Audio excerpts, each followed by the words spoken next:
when we did that class.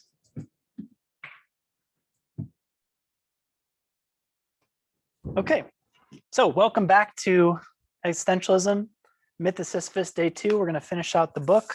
Looking forward to the next 3 weeks of class. We have Existentialism as a Humanism. For next week, you're to read the whole book, or like the most of it that I chunked out,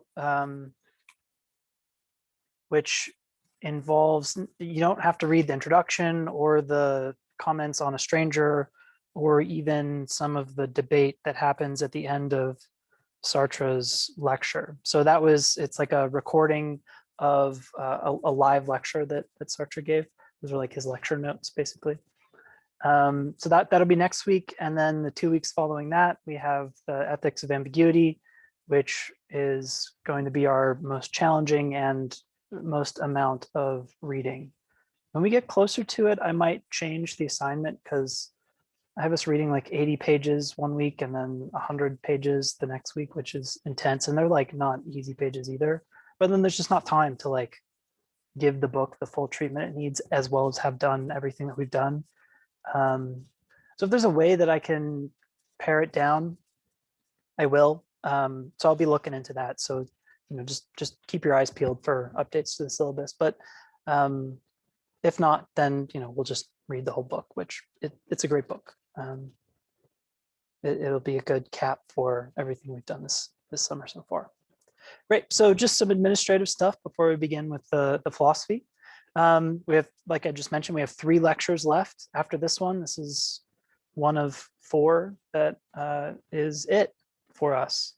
And then we all go our separate ways and live our own lives and move on and be happy, productive, absurd heroes. And the reading does get more complex and longer. I've been working with several students to help set a plan in place to get grades on track. Again, the structure of this course is you earn the points yourself. I've made them available for everybody to earn in all sorts of different ways. They're out there, they're easy to get. I don't want this to be a hard class to pass or do well. But I do need you to like choose to do well, right? And that's the hardest part. That's like what the real grade is. And consistent with our lecture material too is I want you all to not feel constrained and to exercise your freedom and making your own success, right? Your own meaning or whatever. So if you need some help getting on track, making a plan, getting settled in so that you know that you're going to pass the class or get the grade that you want to get, and you're not sure how to make that work, reach out to me. This is for everybody here in lecture and in the future as well. Send me an email and we can work something out to make sure that it all works out as it should and as you want it to. So for instance, right now, discussion posts require, in order to get the full points, interaction with your classmates to get full credit. You not only have to ask a question, you have to respond to other people's questions and respond to the responses to your question if you want full points for a week's worth of discussion points. Okay, so and you can only earn each like portion of discussion points like once in a week's session. So if you wait until the very end to get, can someone in person get the door for the door is open, AJ? Oh, the building closes at 5. Oh, yeah. I can go let 'em in if you want. Okay, so resuming recording, Paul is going to go let AJ in. Discussion posts require interaction, and interaction is impossible if you do it all at the last minute. But many of your classmates are very active right now on the discussion boards. Now is a very good time to take advantage of the hype and earn your points. So if you want to earn your course grade through discussion posts, now is the time to do it. Don't wait until 3 weeks have passed thinking that, the due date isn't till 3 or 4 weeks from now, so I'll just do them all then. You won't be able to get all of your points that way. You need to like interact, and that requires starting a little bit early and ideally right now. And there's a whole lot of really interesting and awesome discussion on the boards. So for those of you who have been taking part, thank you. I've enjoyed reading them all. I think you guys are learning from each other, which is absolutely the goal. So good job so far on those. The final exam will cover the more challenging readings and topics, but it's worth another 50 points, right? That's 50% of your grade that's earnable. But it's going to be built the same way that the midterm was, where there will be 4 prompts and you choose 3 of them and you answer those 3 prompts. It is the same exact thing except in content, and the content will cover this sort of more accelerated and challenging content right here at the end of the semester. So that's coming up as well. It's optional, of course, but that's another 50 points that you can earn to get your grade where you want it to be. And you also have a little bit longer than a week to complete the exam if you choose to take it. And in that week, I'll be completely responsive to content-based questions. So I won't read a draft of your exam because it's an exam, but I will answer any content-based questions like, hey, what I don't understand what Camus says about the absurd artwork. What is that? What is it supposed to mean? And I'll write out a full answer. I might even do like a review session, but we'll see about that too. Thanks, Paul. Great. So the last way to earn points is by writing the optional paper, which is for 25 points. Send me a thesis or a paragraph statement, like 1 sentence or a few sentences that says, here's the topic I want to write on. Here's what I'm going to argue. It basically give me enough so that I can trust that you have a structured idea that will be a recipe for success in actually producing a paper. So if you say, I want to write a paper on the myth of Sisyphus, that's not a topic. That's not something I can approve, right? But if you say, I want to write a paper on Salvador Dali's 10-minute surrealist film, arguing that it is a work of absurd art, then that's a little bit more substance for me. It'd be better to give me even a little bit more because then I can communicate with you and help offer some suggestions and ideas, but that would be enough to get a topic approved, sort of at a bare minimum. And that's, again, 25 points.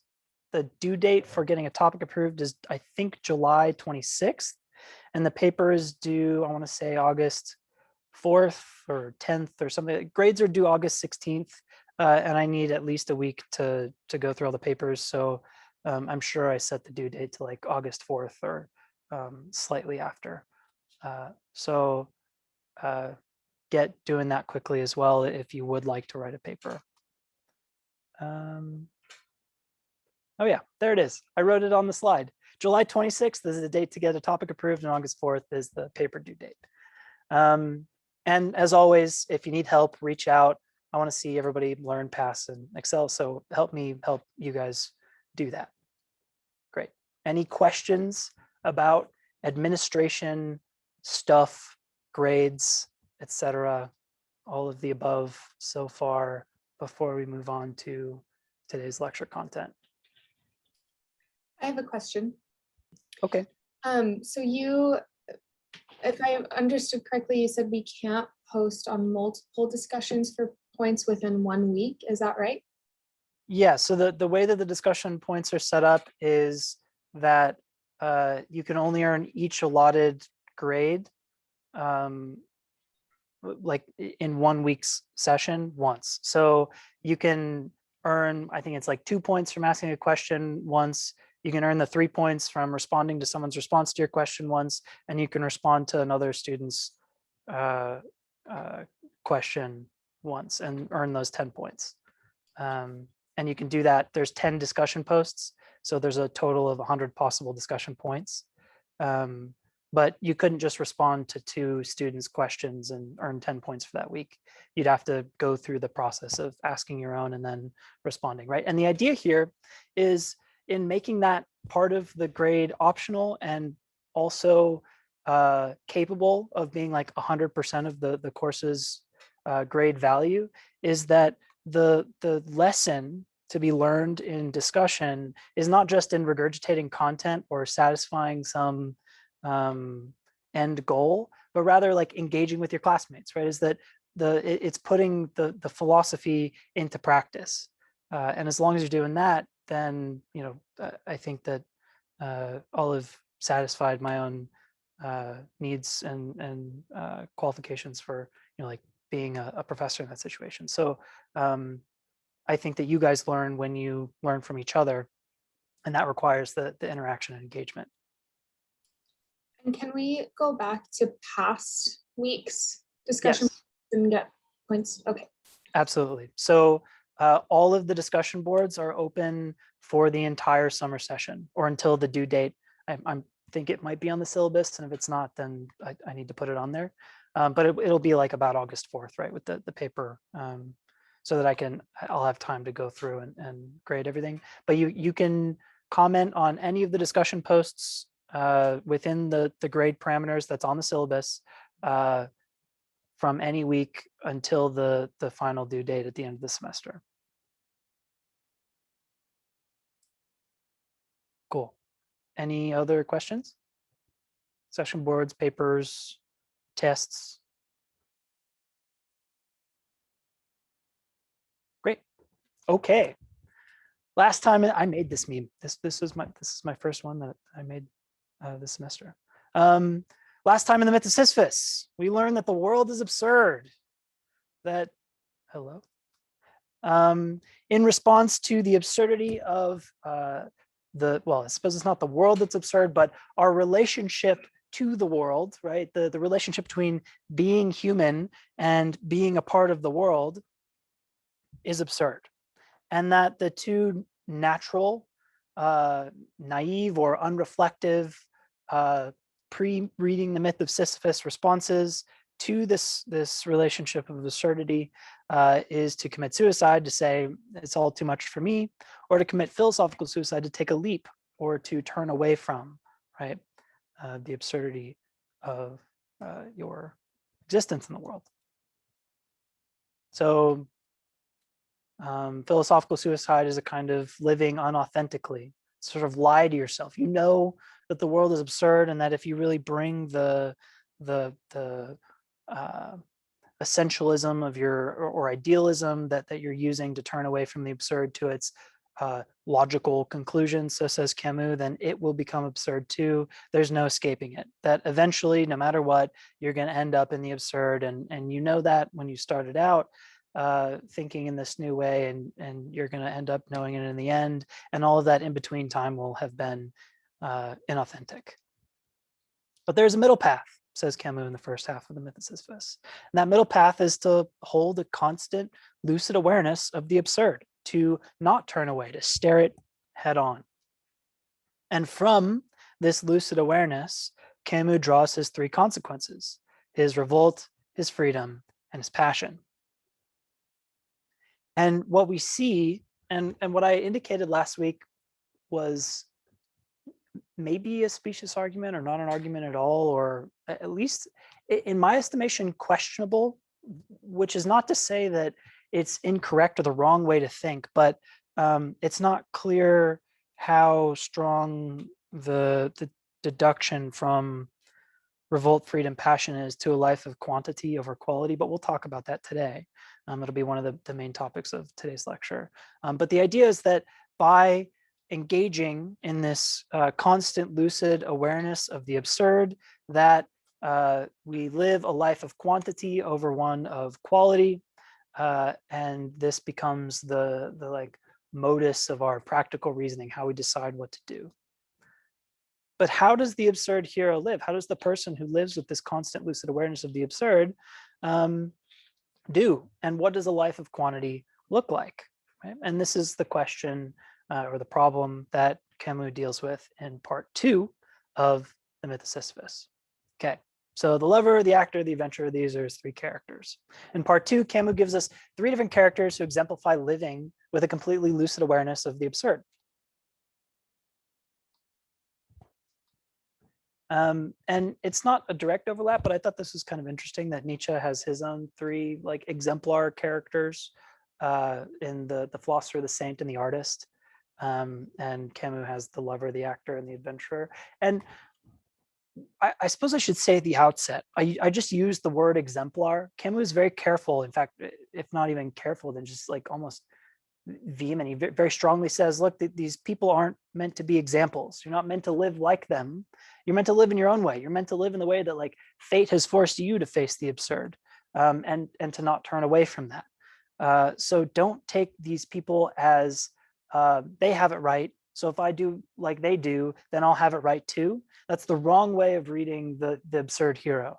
Rather, there's something like a form or a method that these guys exemplify, who through which that method might be workable in yourself, though the products of that method will be purely your own, distinctly your own, individually so. So don't be a philosopher, an artist, or saint. Be you, but here are ways in which it works for these sorts: the lover, the actor, and the adventurer. Okay, so as it happens, anyone in that spirit can live an absurd life in any form. You can be a lover, an actor, adventurer, or you could be a clerk at an office, or a football player, or Diogenes living out of a barrel, right? And this is because in the void of absurdity, all things are equal, right? This is the premise from which Camus infers to his life of quantity. And he says, everyone is equally privileged in this way, which is almost egalitarian, almost. And it might be perfectly egalitarian if it weren't for the rampant philosophical suicide of our everyday world that we live in. That the philosophical suicide that our world in real life is committed to, and at such a vast scale, perpetuates and creates its own absurd degree of privilege. But if all of us were just to recognize the deep absurdity and be aware of the impossibility of being, though we are, then we would all be equally privileged in such a realization. So common qualities shared by absurd heroes are: one, living without appeal. And what this means is that one accepts fate, but doesn't regard fate, right? Doesn't say like, oh, hey, this fate is, I'm really glad that this is my destiny. Like Hercules in the Disney movie, like satisfies his destiny and it's a happy ending. No, the idea here is more like Oedipus, right? Where Oedipus accepts his fate but doesn't regard it. He says, all is well in the end, but doesn't accept responsibility for the actions that he's performed. And that's because he's performed them unknowingly, which we'll talk about in a moment. The other common quality is living consistent with an ethic of quantity, right? Is with this awareness of the absurdity of an existence in a world that cannot provide us the meaning or unity or rationality that we require of it. We ought to, maybe is the right way of putting it. I'm not sure if the normative language is exactly appropriate in this case, but at least the form of reasoning that we take is one of quantity rather than of quality. And finally, absurd reason or intelligence or logic dominates. So absurd reason and absurd intelligence, absurd logic dominates the absurd hero's conceptualizations, thinking, navigating through the world. Okay, so we'll chat about each of these defining features of the absurd hero in turn. First of which being fate. So as Camus says, the absurd does not liberate, it binds. We're slaves to it, right? It's like the slaves of antiquity. It does not authorize all actions. Everything is permitted, which is what Ivan says in Brothers Karamazov, right? Does not mean nothing is forbidden. The absurd merely confers an equivalence on the consequences of those actions. It does not recommend crime, for this would be childish, but it restores remorse to its futility. What's Camus saying here? Well, what he's saying is that, look, if fate has forced us into this kind of existence, everything is permissible is a kind of like absurd logic jump that you take from that, right? Because everything is equal in the void of the absurd. Nothing makes any difference to anything else. And it's not to recommend crime to say that everything is permitted, because that would be vulgar, right? And it would be vulgar in the sense that you were making an absurd. It would be that would be kind of philosophical suicide. It would be making the conclusion that the world, our existence in it, is absurd, and then permitting yourself to do harm and say, well, it's okay for me to do what I want to do, and that might be stealing from people, taking advantage of them, this sort of thing, breaking the law, being in the famous descriptor of Dostoevsky, a scoundrel. All of his characters who have these existential crises with themselves call themselves scoundrels. Anyways, that's what it would be to be a scoundrel.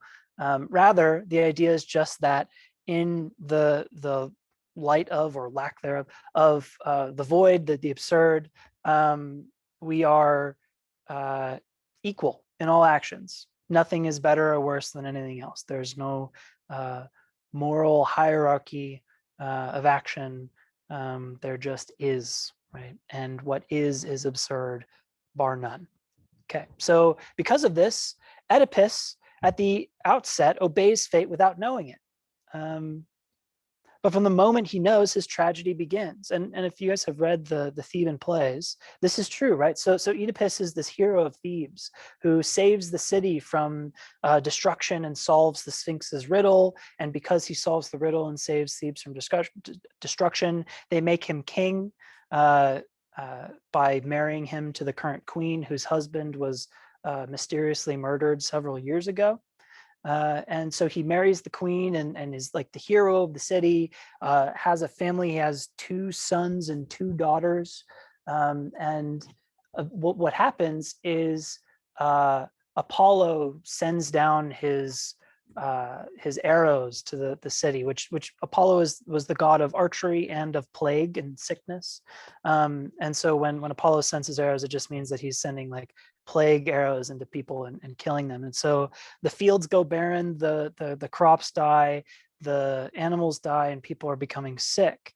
And so the like high priest does a sacrifice and says that there's been some terrible sin that's been caused in Thebes. Someone has married their mother and is, like being incestuous and all this. And it turns out it's Oedipus, but Oedipus doesn't know this at the outset. He says, well, great, now we know what's going on. Let's find this guy and kick him out. And whoever does this, I'm going to do great harm and violence to him so that we can save all of Thebes, not knowing that he's the one that's committed all these terrible sins, right? But at the moment that Oedipus knows, his tragedy begins. He goes through all this like historical process of talking to people who have old stories and finds that he has a scar that is described as, this abandoned baby. And the story ends up lining up and connecting, and turns out that Oedipus murdered a guy on the road to Thebes because the guy was a jerk to him, said like, hey, you're poor and alone, get out of my way. And Oedipus got angry and said, no, I won't move for you, not if you're going to be a jerk. And so he killed him. It seems a little aggressive to me, but that's the story. And then the rest of the story happens, and Queen of Thebes is now widowed and marries her. It turns out that she's Oedipus's mother. And the reason Oedipus doesn't know this, and Oedipus's father that he kills on the road doesn't know that it's his son that's murdering him, is because Oedipus's father, Tyrus, I think, something like that, had this prophecy when Oedipus was born that his son would kill him and take over his kingdom. And so as soon as he has a son, he throws the son out to the goats to die on a hill, but a goat herd takes care of him. And then, Oedipus murders dad, prophecy fulfilled, marries mother, has sister daughters and brother sons, 2 of each, and is the cause of the plague in Thebes. And it's when he finds this out that his tragedy begins. And his wife finds out slightly before he does. And she kills herself, right? She can't handle it. She says, Oedipus, don't seek the truth. Don't find out. Don't ask any more questions. And Oedipus says, I have to know. I can't say no. And so when he discovers in the final moment, he comes back to find his wife having killed herself, and in his distress takes her golden necklace and takes each piece and stabs himself in the eyes, blinds himself, and then roams the land for the rest of his life, and has all sorts of other tragedies. That all of Oedipus's family is tragic. They're cursed. So the moment that he finds out is when the tragedy begins, because he's just been a good guy. He's been a good king, besides like the kind of aggressive early murder. He saves the city and has a loving family, and everybody in Thebes loves him. But unknowingly, he's married his mother and made daughter sisters and brother sons with his mother. He's been incestuous, right? And it's the knowledge of this that creates the great tragedy, that fate is what is responsible for his sin, not his own willful actions. Okay. So at the same moment, blind and desperate, having stabbed out his eyes using the jewelry, the bloody jewelry of his dead mother wife, he realizes that the only bond linking him to the world is the cool hand of a girl, his daughter Antigone. As he's blindly wandering through the land, Antigone finds him and takes care of him. And she's his connection to love and humanity, and redeems him. That he finds redemption through the love of his daughter and through Antigone. And so at the end of his life, at the end of Oedipus's life, having been saved by the love of his daughter, he makes a tremendous remark which rings out: despite so many ordeals, despite what fate has imposed upon me, my advanced age and the nobility of my soul make me conclude that all is well, right? And this is powerful, because Oedipus has suffered like no one in all of history has suffered. And it wasn't because he chose wrongly. He did everything right. And yet he was cursed from the outset by fate. And so what he does is he accepts his fate, but he does not regard it. And it's because he stares fate right in the face. He stares at his absurd existence and says,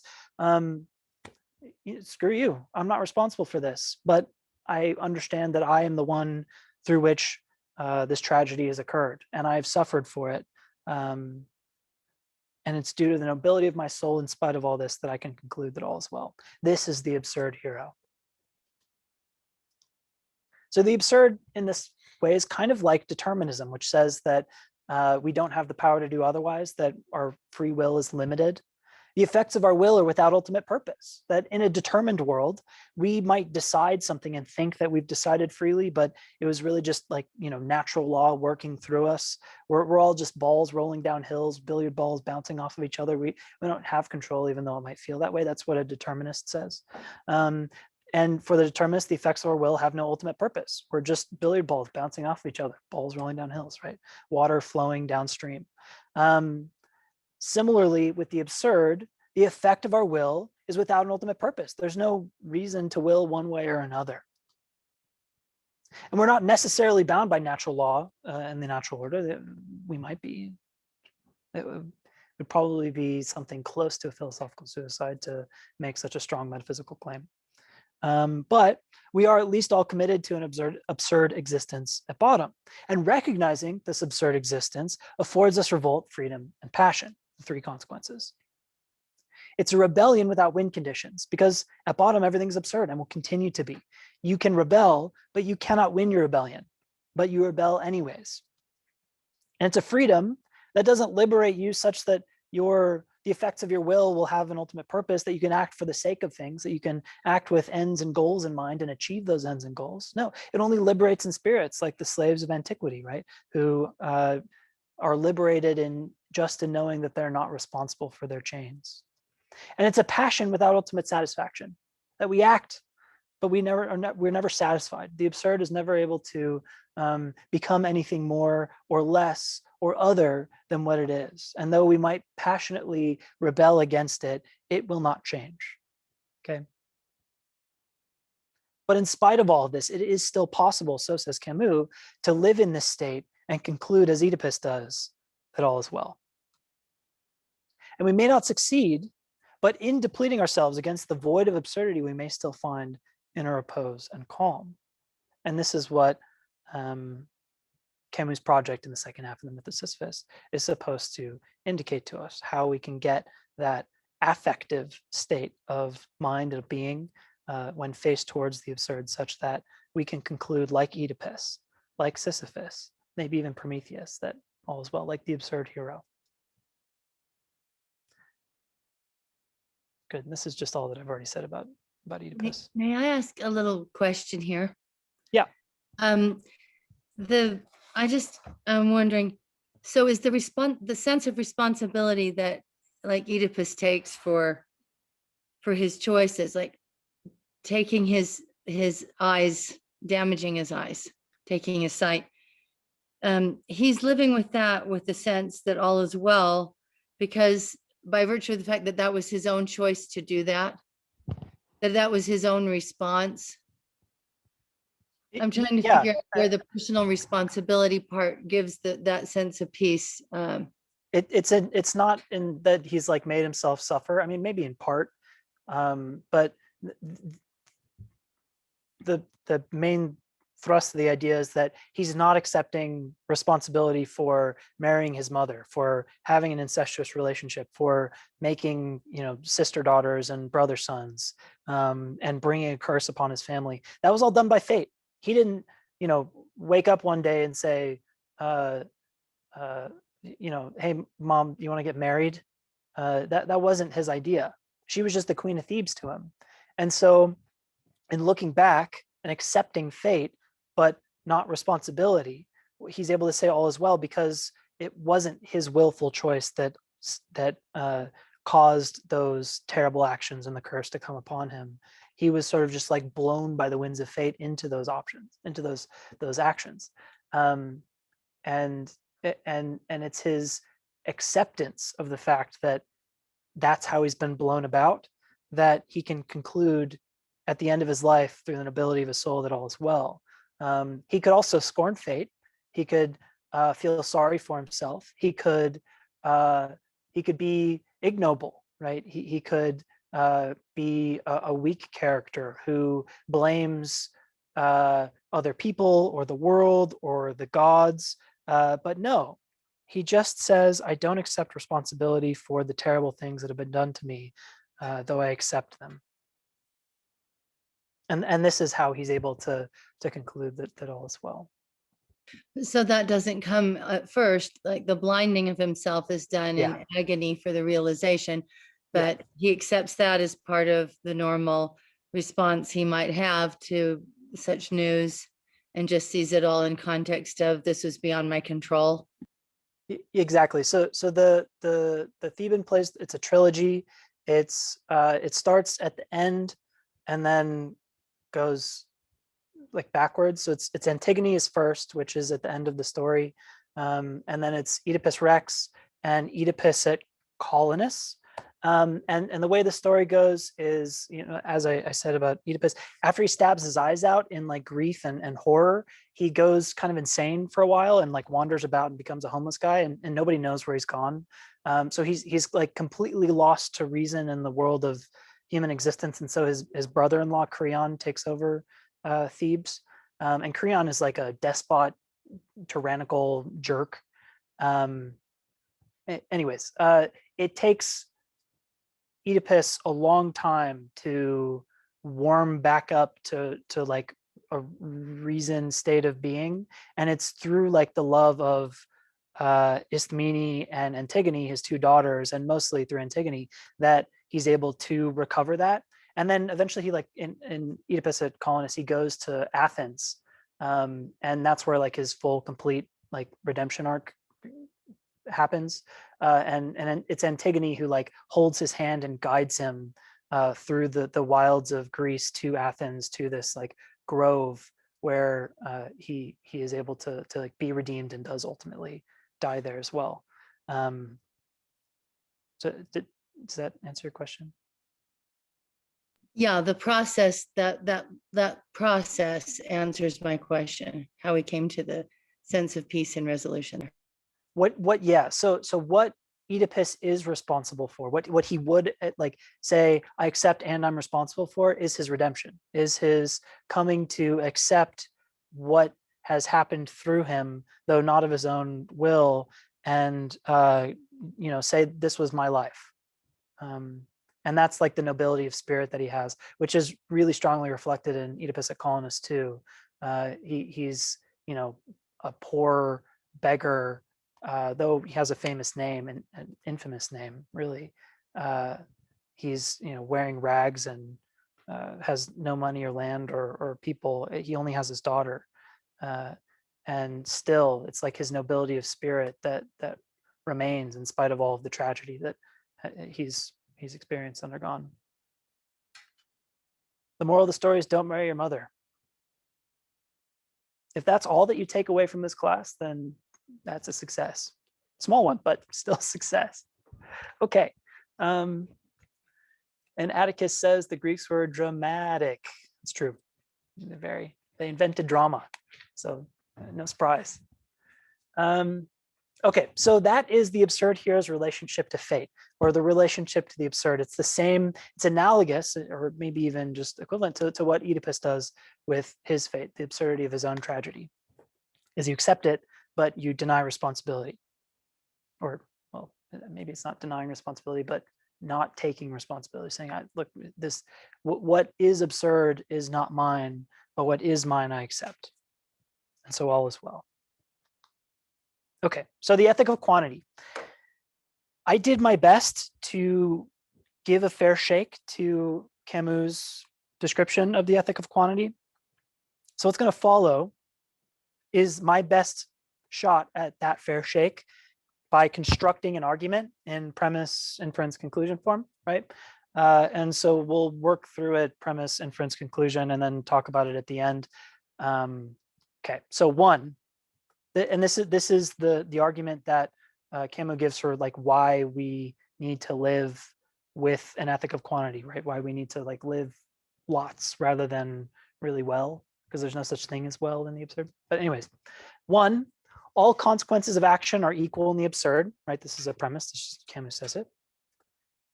The only well-lived life in response to the absurd is to act in rebellion against it, right? Otherwise, it's suicide or philosophical suicide. Any action taken, therefore, in rebellion against the absurd will be equally consequential. So if all actions are equal in the absurd, and the only appropriate way to respond to the absurd is to rebel against it, then even rebellion against the absurd will, any form of it, at least, will be equally consequential, or not consequential, right? Useless, just like reason is useless in the face of the absurd.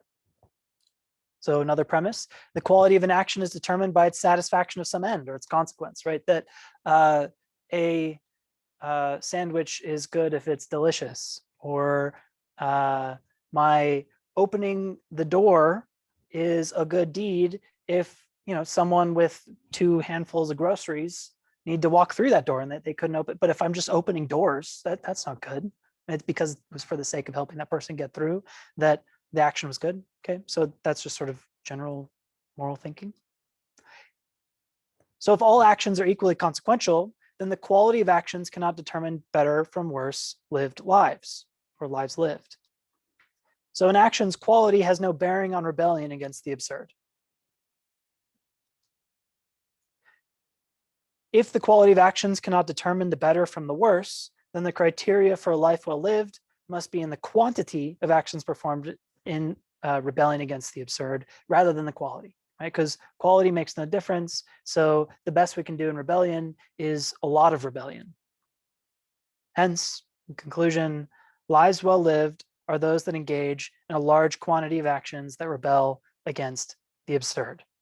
This was my best shake at constructing an argument from like why Camus thinks that we ought to live lives of quantity rather than quality in the face of the absurd. But I want you guys to examine what's wrong with the argument. So we're going to take 10 minutes. I'll set a timer on my phone. I'm going to put you guys in breakout groups. Normally when I play this game, we do it all like live and together, but we haven't done it before. And so I think it'll be a little bit easier on everybody if we do these breakout groups. So the way the game works, what's wrong with the argument is you have the argument right here in front of you, Okay. And it's also on Canvas in the files if it ends up going away when we do breakout groups. So you can find it there. But the idea is that you want to object to this construction of argument. And there are 3 ways you can do it. You don't have to do all 3 when you break out into your groups, but one of the ways is to reject a premise and then explain why. Why do you think this premise is false? And the premises are marked with P, right? But you could also reject an inference. You could say, yeah, I agree with both of these premises. They're true, but the inference is wrong. What they actually give you is something else. You're wrong in inferring this way. Or alternatively, you can reject my construction of the argument. You can, it's in debate, it's called a critique, right? You say, Spencer, you're ridiculous. This isn't what Camus argues at all. He doesn't actually think these premises or make this inference. He argues something very differently. So that's another valid way of showing what's wrong with the argument. So you can show what's wrong with the argument internally or holistically. Great. So I'm going to pause the recording and we'll come back when, where's my mouse? Try to pause the recording. When we have finished with our breakout.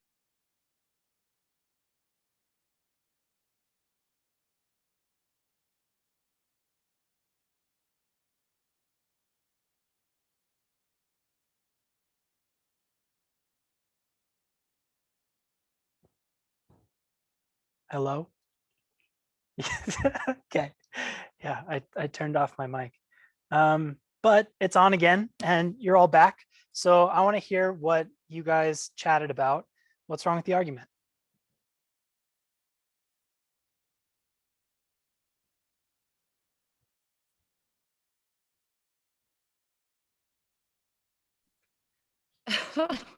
Nothing is wrong with the argument. Can I ask a question? Yeah, go ahead, Sarah, and then Atticus. Okay, the idea that the consequences of the action are equal.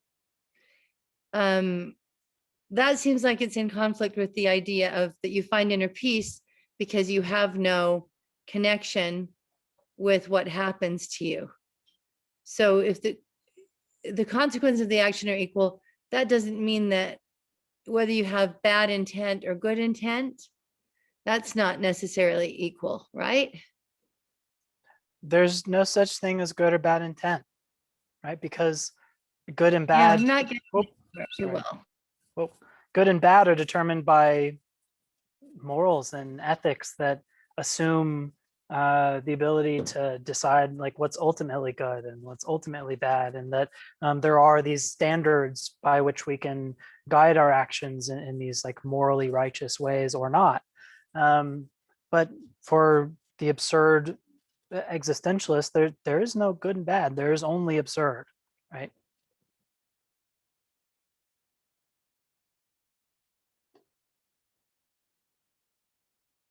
Okay, Atticus. I was also in Sarah's group, so it's related. Cool.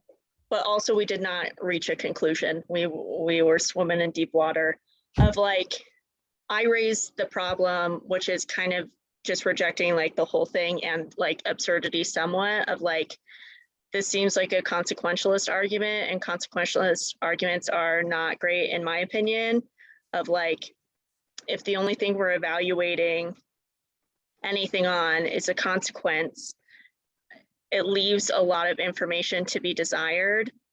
So then like, how do we evaluate the quality of an action if we're only allowed to evaluate the consequence of an action?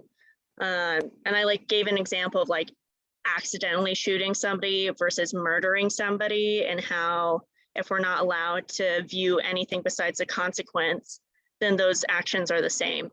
And that doesn't feel great to me, but that's also like, you have to be on board and agree to things like morals and feelings and stuff. That's cool. That's really clever. And I wonder if that's just the way that I've like written the argument based on what Camus says, or if he would actually be committed to a kind of like absurd consequentialism as well, right? That you're measuring actions in virtue of the way in which they affect the world absurdly or whatever. Yeah, I think it's a cool objection, because you can have someone who is internally, well, I mean, like the whole goal is to be internally oriented with that lucid awareness towards the absurd, so that um, you're able to say that all is well and imagine Sisyphus happy and all this, right? And that seems to me more the goal than the like doing of a lot, right? The quantity thing, and quantity is determined based on consequences, like the amount of rebellion that you express or perform or whatever it is. So there's at least a little bit of a disconnect on in that respect, right? That the affective state of indifference that is supposed to be inspired by an awareness of the absurd doesn't seem to click or jibe totally well with kind of consequential ethic of quantity. So I think that's an interesting objection. Let's do Abby, Scott, and then Quentin. Yeah, so I think like the first thing that I sort of latched onto was premise one, not because I reject to it, but more it just feels incomplete. Because it says all consequences of action are equal in the absurd, which implies that they're equal in meaning as opposed to meaninglessness. And so like the fact that it's implying value, like an equality of value as opposed to an equality of valuelessness, I think then muddies the waters later on. So if you're saying that all action or all consequences of action are equal in the absurd, and then you continue to like clarify that by saying like equal in like being the absence of value, then quantity wouldn't really be relevant. So yeah, that's what I had to say. So is the upshot, and I like asking, so I'm wondering if you're going in this direction too, is the upshot of this objection that quantity itself is a kind of absurdity just as well as any kind of quality? That what's the difference between 3 and 4? They're both equally absurd as well. 3 actions from 4 actions of rebellion. And if the difference between those is absurd, then what makes the difference? And so why have an ethic of quantity at all? Yeah, I think that is like a reframing of what I was saying, but I think that's saying the same thing. I basically like I saw it in terms of like if all action equals like X value, that's one thing. But if X value equals 0, then the summation of all of those zeros will still amount to 0. Sure. So quantity would be, Yeah, and it would take like an absurd logic to say that if 3 and 4 are both equal to 0, that 4 is better than 3, right? Because they're all the same. They're all the same absurd. So I think that's a really cool objection too. That's super clever. Thanks, Abby. Scott, I think, was next, right? And then yeah, so I have the screen behind me, so I have to like look up to see your faces.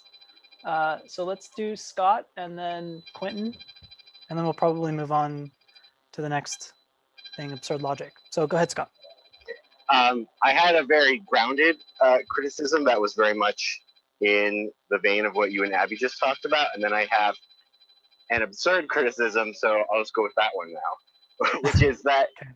I couldn't help but like imagine like physicists like drilling in deeper and deeper into reality, you know, discovering the muons and the Higgs boson, and they keep going and going and going, and they get to the point where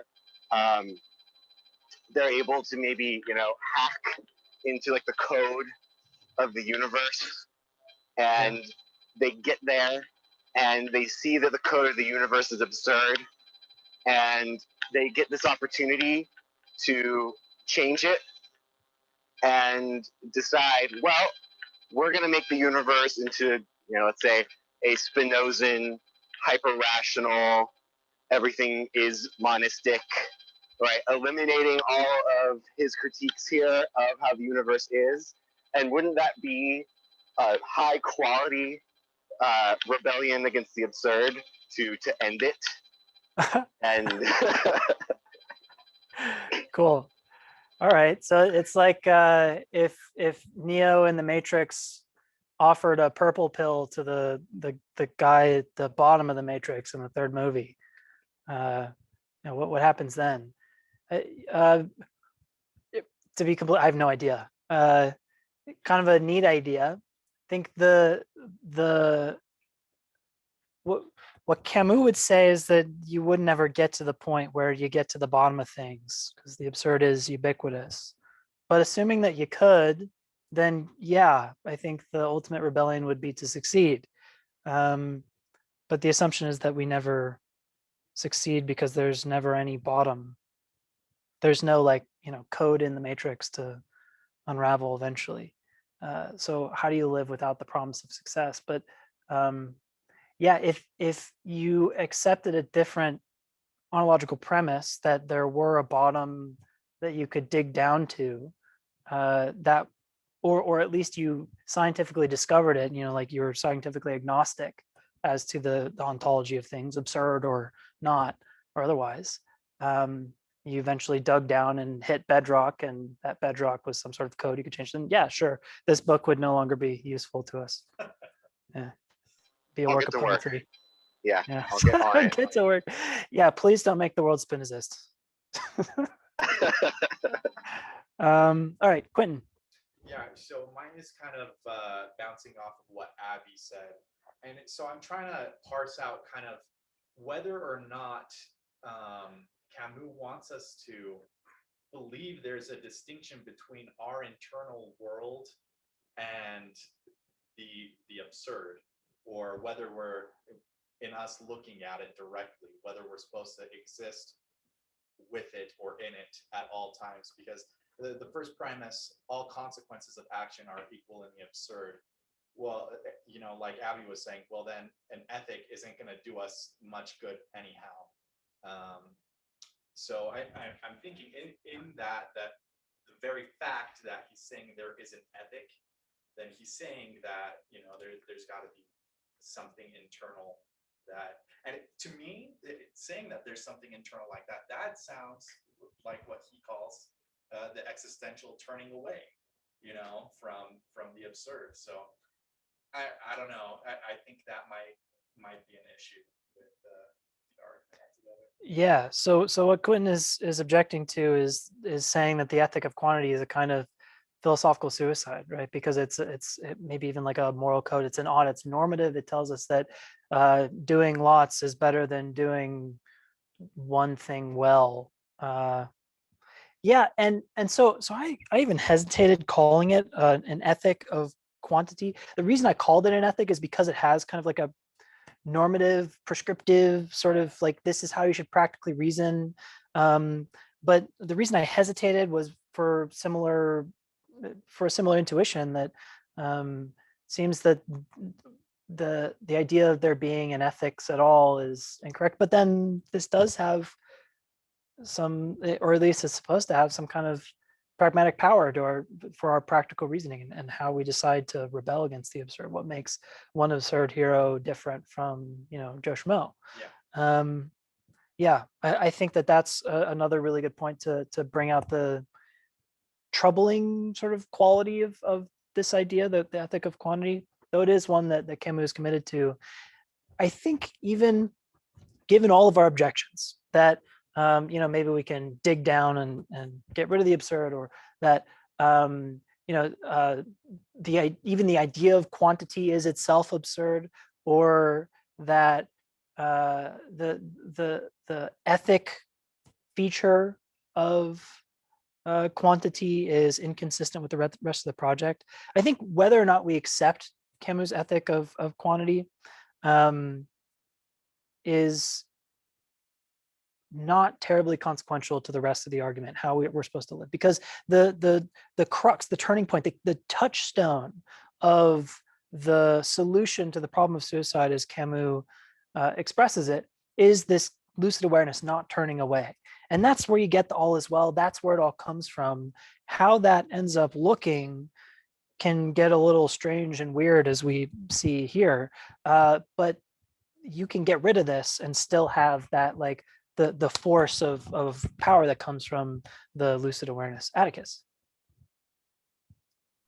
I have a question that might be spirally, so if it is, feel free to shut it down.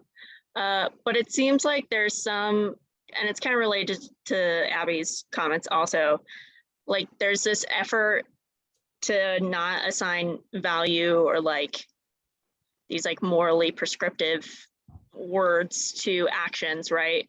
And I feel like if we're not allowed to use those like value laden statements in terms to actions, why do we get to use those statements at all when it comes to like what a well life is?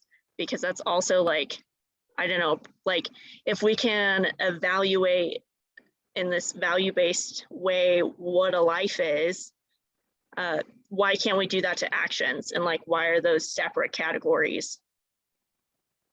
Yeah, so this is another good objection. This is pointing at probably number 7, right? And maybe even like the conclusion inferred from 6 and 7. And so again, I hedged at the beginning, like I did my best to like characterize the argument. He doesn't use the language of like well-lived life or whatever. That was just like the best way that I could like make this clear, because the argument that he gives is not in like an analytic form at all. And so I imposed that language, and so you're absolutely right to point that out as inconsistent. And even so, I think, you know, disregarding my the like necessity of my like, or you know, at least the incapacity for me to like render the argument without using that kind of language, it still seems applicable to the objection that I brought up. Still seems applicable to Camus, right? That seems that he's saying a life of a lot of rebellion is better than a life of a little. And if all is the same in the absurd, and we don't have these like normative criteria to judge differences between lives well lived, righteous, or otherwise, then you know we shouldn't be able to make that judgment for lives of quantity of different amounts as well. So I think you're spot on there with that objection. And I mean, it makes me wonder what Camus would say. I'm like trying to think to myself, how would I respond to this if I were Camus? And I might just say that it's not a matter of like moral force that the life of quantity is better than one of not, but rather of just sort of necessity, that insofar as one becomes aware of the absurd, they have their 3 consequences, and then they just rebel a lot, right? But that doesn't seem quite right either, because it's not true in practice, right? The person who's lucidly aware of the absurd there's no like absolute reason that they rebel a lot in a lot of different ways, that you have to be a Don Juan that, you know, loves many, many women. Why couldn't you just love one person and in the right sort of indifferent way, or you know, however it's supposed to go? Seems very little difference there. So I really don't know how Camus would defend this. Doesn't he address that though when he gets to the creator? When like I think he says like I can't remember exactly, but like only painting one painting that wouldn't be enough like for an artist. It's the absurd, you know. I don't know, and I think that's kind of a gross way of looking at the Don Juanism, definitely. But I guess that's what comes to mind. Yeah. So is the artist justified in creating just one great work? Well, every work that they create is of the same idea. That's like supposed to be the one inspired idea of the artist's life. And there's a character in The Plague who does this, who wants to write just one perfect sentence, and he's not supposed to be like the great hero of the story. He sort of makes a mistake, and he's, although admirable, not a perfect absurd hero. Quentin? Yeah, I remember where he said it now. It was in the section with the actor, and he says like the actor asks themselves, why would you want to live just one life when you could, you know, incorporate all the characters? Yeah. Right. Mm-hmm. Yeah. Okay, so Sarah says maybe he's just suggesting that you don't have to withdraw from life experience and engaging fully with life even in the context of releasing any sense of control over how one's actions may result in consequences to self or others, like the Buddhist idea of disconnecting from outcomes, recognizing one's lack of control over that. Like living more is just engaging as an agent, a life force, not withdrawing, suicidal, depressive. Yeah, and I think you're on the right track, Sarah. If Camus has to give any sort of answer, this like psychological one, I think is probably the closest that you could get to like a valid explanation. And so the idea would be to step back from the force of argument that this is how an absurd hero lives or should live or whatever, and you just say that it's all right for them to live in this way, which doesn't give you the sort of strength and power that you might want from an exemplification of a character in a story or in a life, but it is at least a justification for its presence there and how this feature might work or be made sense of in the absurd hero's characters' lives that he does portray. But it is sort of stepping back from the ubiquity of an ethic of quantity for absurd heroes sort of across the board. But I think you are definitely on the right track there. So, okay, so let's move on because we have one more group exercise to do today. So the final feature of the absurd hero's life is the absurd logic, which this meme had nothing to do with existentialism, but I totally thought that this was like absurd logic at play. I was this kid, absolutely, when I was little. So what is the absurd logic? Well, it's a logic built on something like a contradiction. Its reason spins and its threads fly in every which way. It seems to make no sense whatsoever. And what binds together the inferences of an absurd logic are only the three consequences: the revolt, freedom, and passion. And from these perspectives, all is permitted. And this all is permitted might even be a conclusion of a kind of absurd logic. And in order to exemplify the absurd logic, Camus discusses Kirillov's logical suicide from the possessed or demons, Dostoevsky's novel. So Kirillov adds to his fatal logic an extraordinary ambition, which gives the character its full perspective, which reveals the absurd secret in all of its purity. He wants to kill himself to become God. If God does not exist, then Kirillov is God, because Kirillov has all of the freedom to do whatever, everything is permitted, and this is godlike, right? The extent of his will is unlimited. And so if there is no God and the extent of his will is unlimited, then he is God. But if God does not exist, then Kirillov must kill himself. Kirillov must therefore kill himself to become God. And the idea is that if God does not exist and the extent of Kirillov's will is unlimited, then the most free act that he could perform is to kill himself, because it's the only act that is completely contrary to like everything else about him.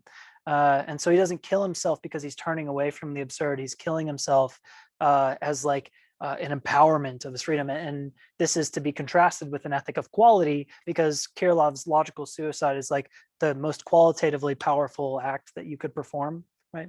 And this is why Camus eventually objects to Kirillov's logical suicide. But it is at least consistent with the rest of the absurd hero's characterizations. And this logic, if God does not exist, then Kirillov is God. If God does not exist, Kirillov must kill himself. Therefore, Kirillov must kill himself to become God, is absolutely absurd logic. That logic is absurd, but it's what is needed, says Camus.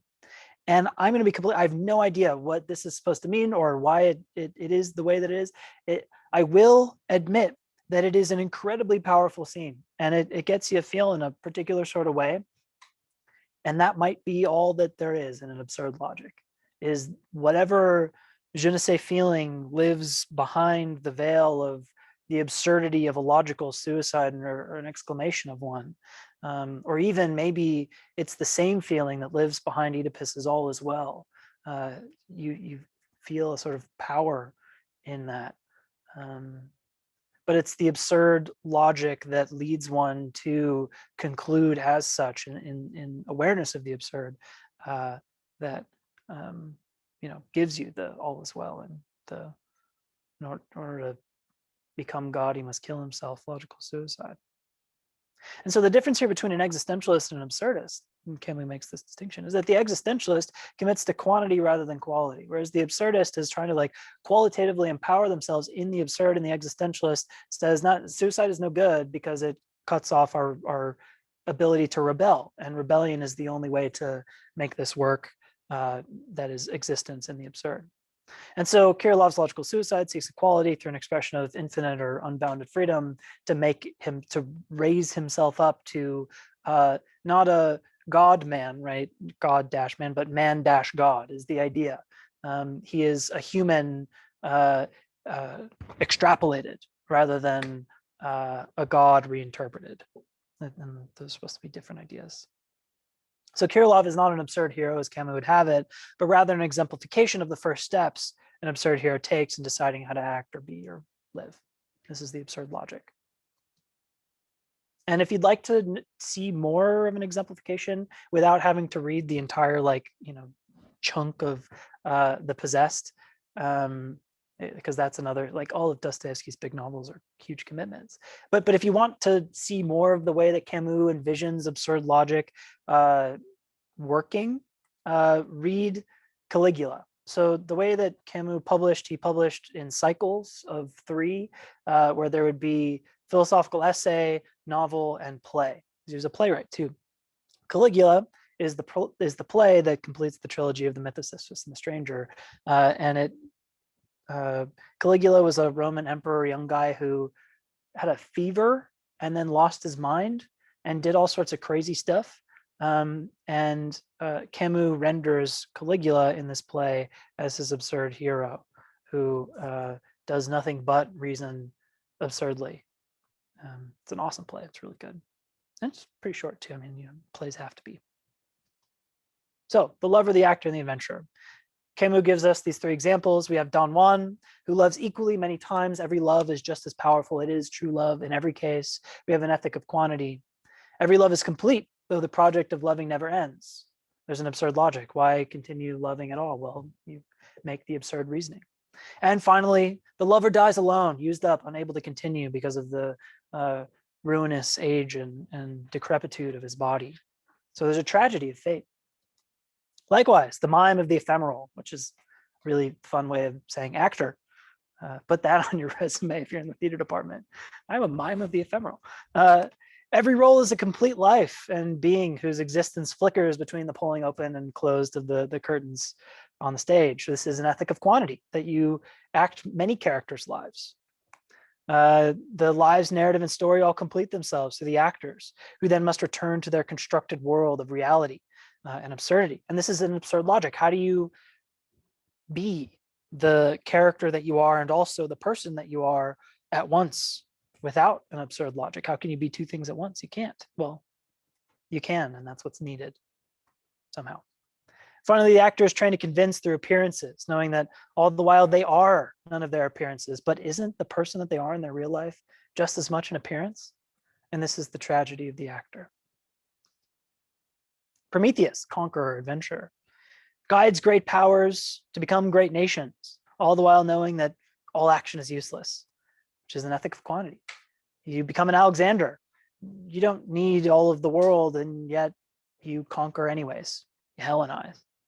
Revolutions accomplish themselves, but rebellion is everlasting, right? A revolution overcomes the regime, but rebellion against the absurd never ends. So how do you revolt against the world and yet rebel against the absurd? It requires an absurd logic. And again, conquerors are capable of living at great heights, though what it is to be human is to live in your small human way.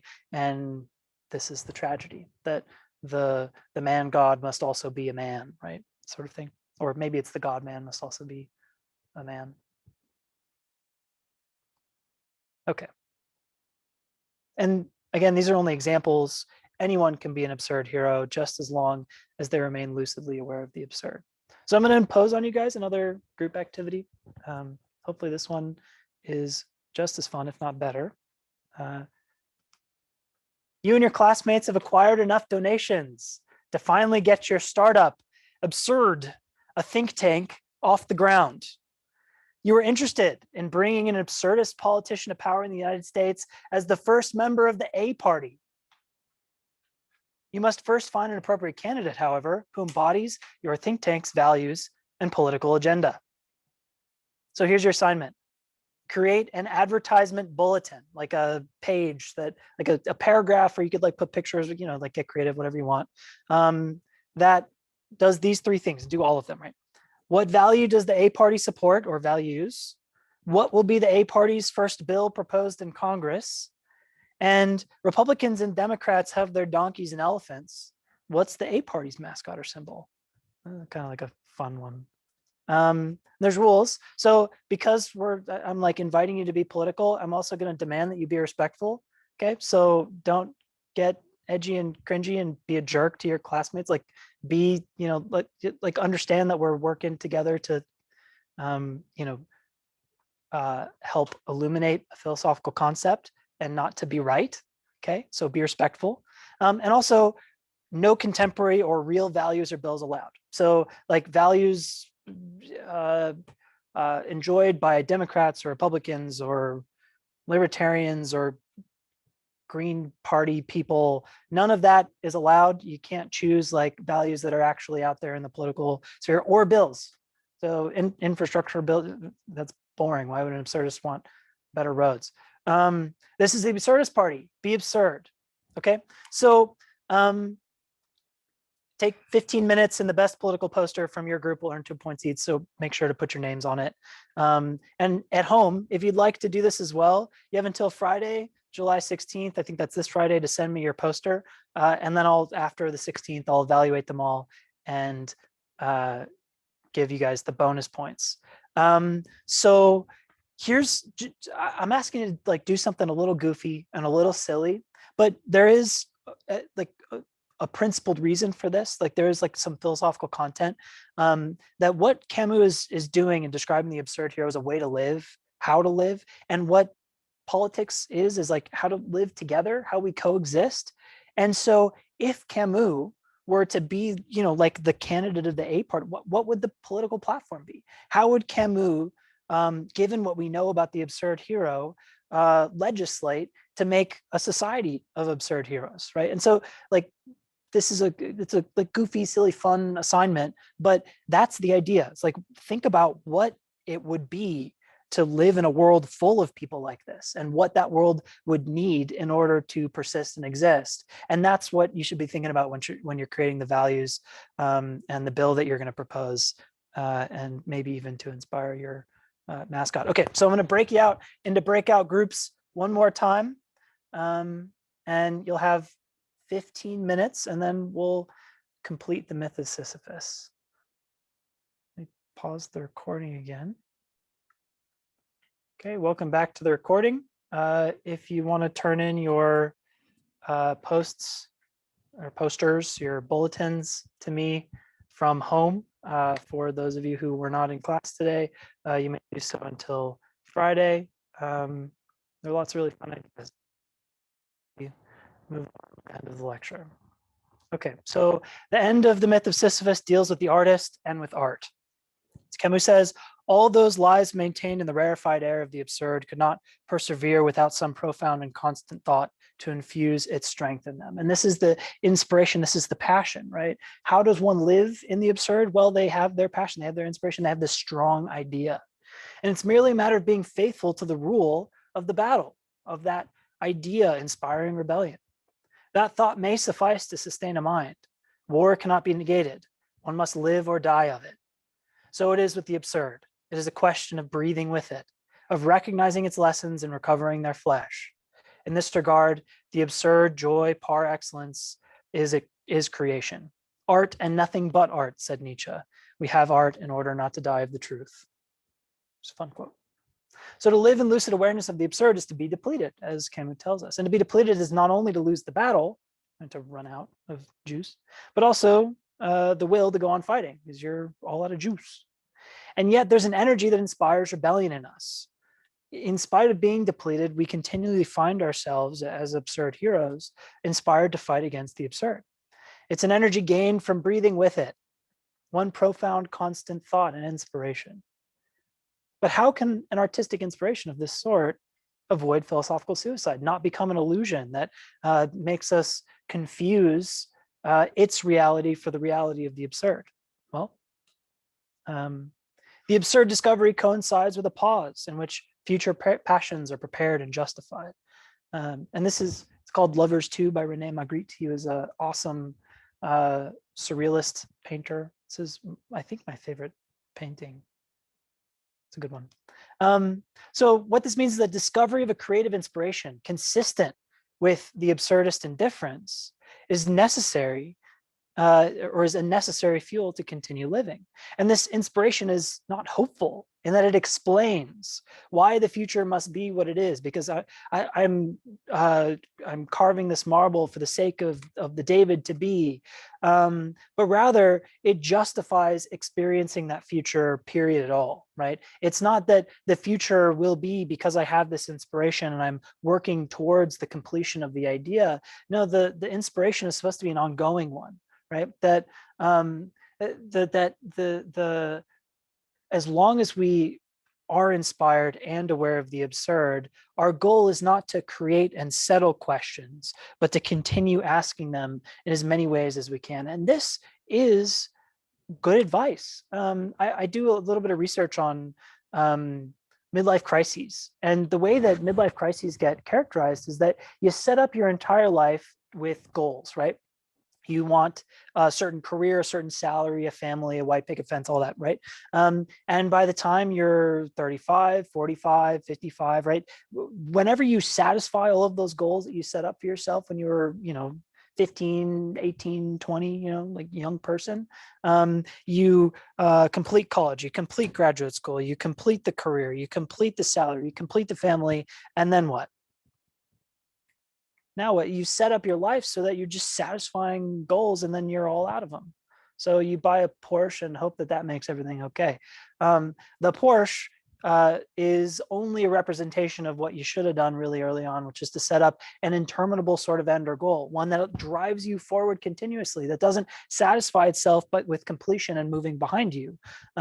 It's one that's always with you, like the Porsche, but one that isn't material like a Porsche, or a kind of not fantastic sporty car like a Porsche or a Mini Cooper, whatever it is.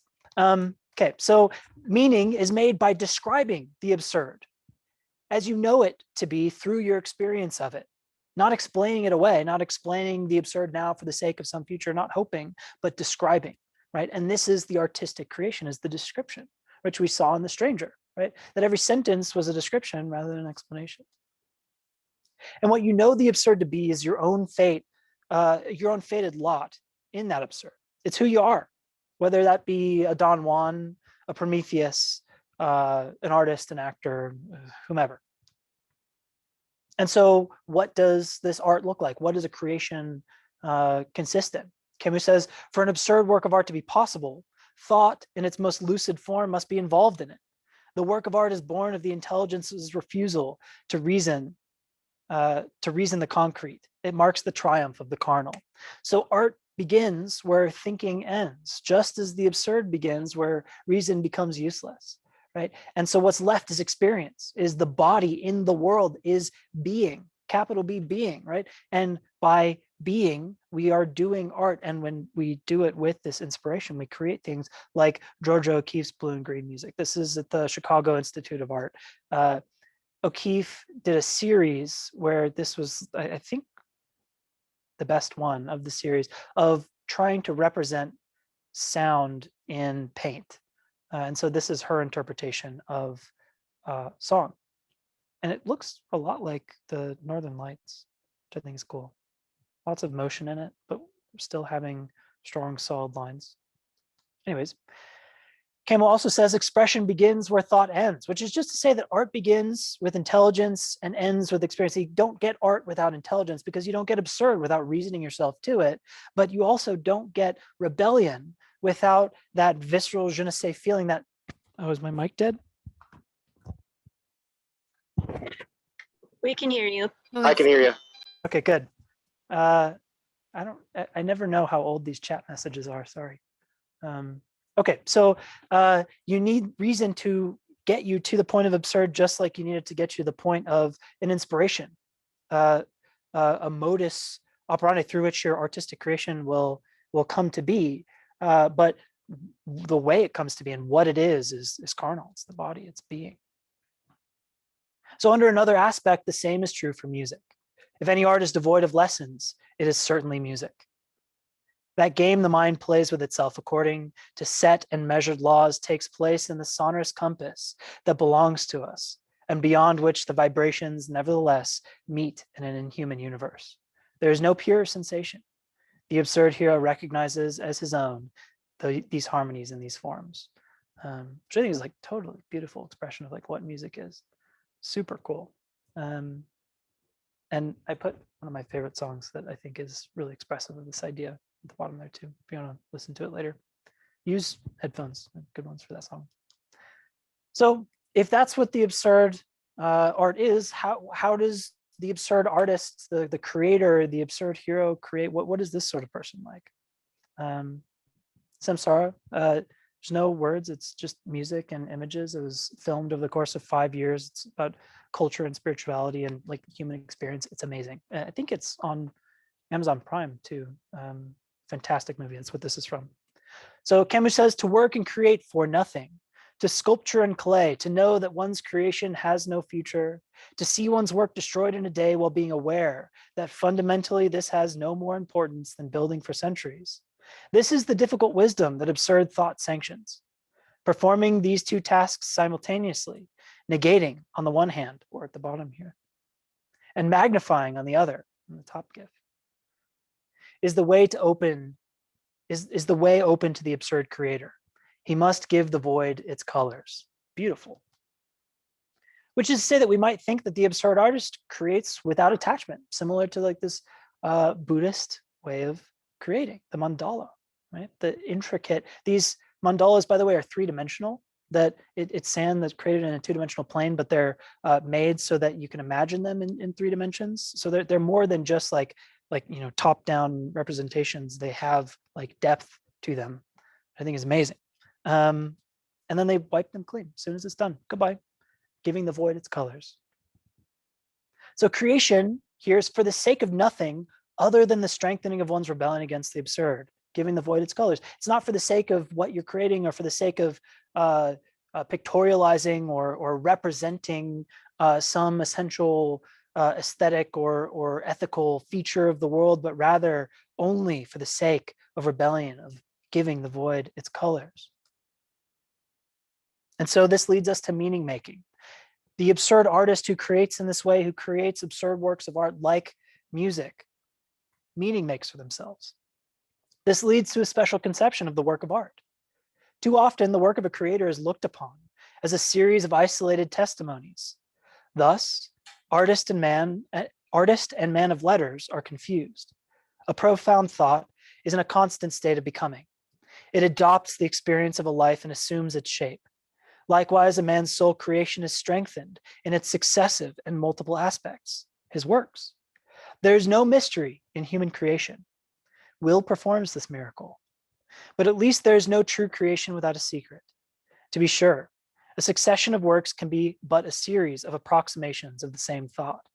From death, for instance, they derive their definitive significance. They receive their most obvious light from the very life of their author. At the moment of death, the succession of his works is but a collection of failures. But if those failures all have the same resonance, the creator has managed to repeat the image of his own condition to make the air echo with the sterile secret that he possesses.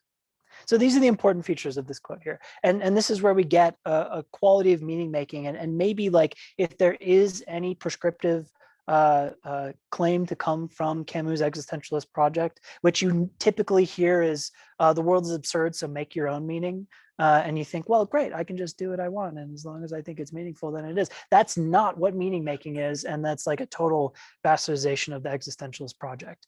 This is what meaning making is. This repeating, this inspired idea for which we are unattached, which is just giving the void its colors, that wiped away is just as much a part of the art as scrubbed down onto the floor in its form, right? That every idea is a new expression of the part of us that is the lot that we are fated to have in existence, in an absurd existence.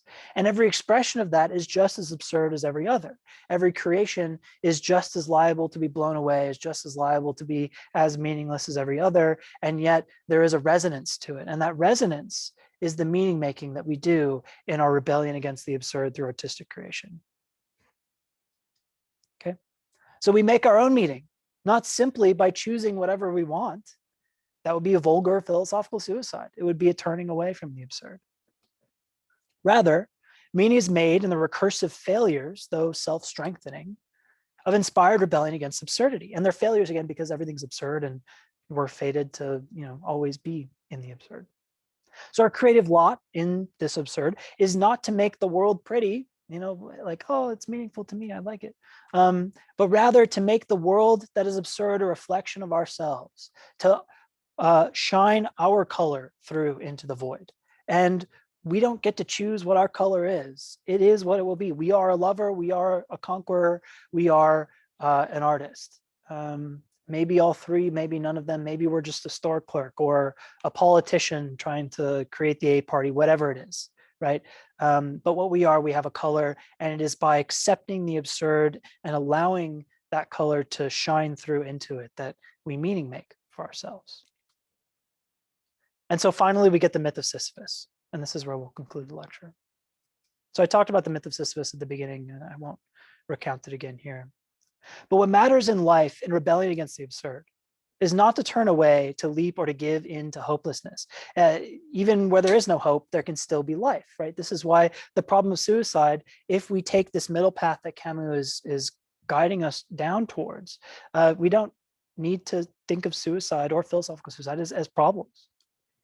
Rather, what matters is simply being able to say, in spite of it all is well. The world doesn't need to be anything more than what it is for this exclamation to be justified, that all is well.